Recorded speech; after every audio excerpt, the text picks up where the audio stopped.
ലൈംഗിക അധിക്ഷേപ കേസിൽ വ്യവസായി ബോബി ചെമ്മണ്ണൂരിനെതിരെ പോലീസിന് കൂടുതൽ ലഭിച്ചെന്ന വിവരം ഡിജിറ്റൽ തെളിവുകൾ അടക്കം ലഭിച്ചതോടെ ബോബി ചെമ്മണ്ണൂരിനെതിരെ കൂടുതൽ വകുപ്പുകൾ ചുമത്തുന്നത് പോലീസ് പരിഗണിക്കുന്നുവെന്നും വാർത്ത കൊച്ചിയിൽ നിന്ന് വരുന്നു. ഇപ്പോൾ ചില പ്രതികരണങ്ങളിലേക്ക് നമുക്ക് ആദ്യം കടക്കാം. കൊച്ചിയിലെ ACP ജയകുമാർ, അദ്ദേഹത്തിൻ്റെ പ്രതികരണം.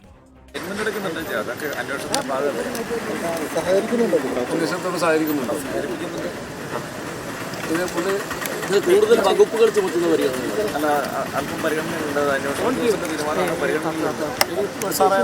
മൊബൈൽ ഫോൺ പിടിച്ചെടുത്ത് കോടതിയിൽ ഹാജരാക്കുന്നുണ്ടോ? വിവരങ്ങളുമായി കൊച്ചി സെൻട്രൽ സ്റ്റേഷന് മുന്നിൽ നിന്ന് വിഷ്ണു സുരേഷ് തത്സമയം ചേരുന്നു. വിഷ്ണു, വിവരങ്ങൾ എന്തൊക്കെയാണ് നമുക്ക് ലഭിച്ചിട്ടുള്ളത്?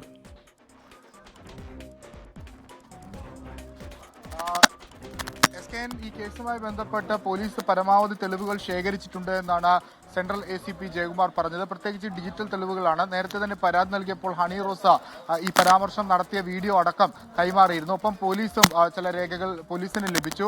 കഴിഞ്ഞ ദിവസം തന്നെ ബോബി ചെമ്മണ്ണൂരിന്റെ ഫോൺ പോലീസ് കസ്റ്റഡിയിലെടുക്കുന്നു. ആ ഫോൺ ഇന്ന് കോടതിയിൽ ഹാജരാക്കും. അത് ഫോറൻസിക് പരിശോധനയ്ക്ക് വിധേയമാക്കും. അതിൽ നിന്നും നിർണായകമായ തെളിവുകൾ ലഭിക്കുമെന്ന പ്രതീക്ഷയും അന്വേഷണ സംഘം പങ്കുവെക്കുന്നുണ്ട്. മറ്റൊരു പ്രധാനപ്പെട്ട കാര്യം, ഇന്നലെ ഹണി റോസിന്റെ രഹസ്യമൊഴി രേഖപ്പെടുത്തിയിരുന്നു. ആ ഒരു പശ്ചാത്തലത്തിൽ ഈ കേസിൽ കൂടുതൽ വകുപ്പുകൾ ചുമത്തുന്ന കാര്യം പരിഗണനയിലെന്നാണ് ACP വ്യക്തമാക്കിയത്. ആ മൊഴിപ്പകർപ്പടക്കം ലഭിച്ച ശേഷമായിരിക്കും അതിലൊരു തീരുമാനം ഉണ്ടാകുക. അങ്ങനെയാണെങ്കിൽ കേസിന്റെ സ്വഭാവം കുറച്ചുകൂടി ഗുരുതരമുള്ളതായി മാറാനുള്ള സാധ്യതയുണ്ട്. ഉന്നതതല യോഗത്തിനൊക്കെ ശേഷമായിരിക്കും അത്തരത്തിൽ കൂടുതൽ വകുപ്പുകൾ ചുമത്തുന്ന കാര്യത്തിൽ ഒരു തീരുമാനമെത്തുക. ഇപ്പോൾ ബോബി ചെമ്മണ്ണൂരിനെ അല്പസമയത്തിനകം തന്നെ എറണാകുളം JFC 2 കൊണ്ടുപോകുമെന്നാണ് മനസ്സിലാകുന്നത്. രാവിലെ തന്നെ വൈദ്യപരിശോധന പൂർത്തിയാക്കിയിരുന്നു. ഇന്ന് അവിടെയായിരിക്കും ബോബിയെ പ്രൊഡ്യൂസ് ചെയ്യുക. അവിടെയാണ് ജാമ്യവുമായി ബന്ധപ്പെട്ടുള്ള നടപടികളൊക്കെ ഉണ്ടാകും എന്ന് നമ്മൾ മനസ്സിലാക്കുന്നു.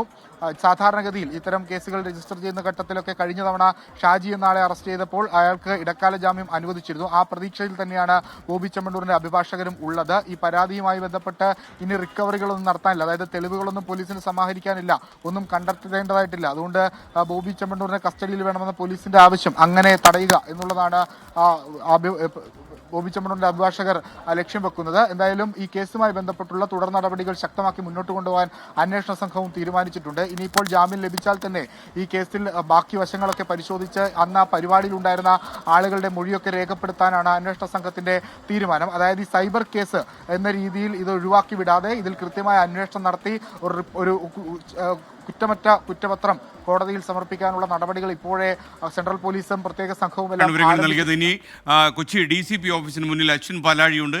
അശ്വിൻ കൂടി നമുക്കൊപ്പം ചേരുന്നു. പറയാം അശ്വിൻ, കൂടുതൽ വിവരങ്ങൾ എന്തൊക്കെയാണ്?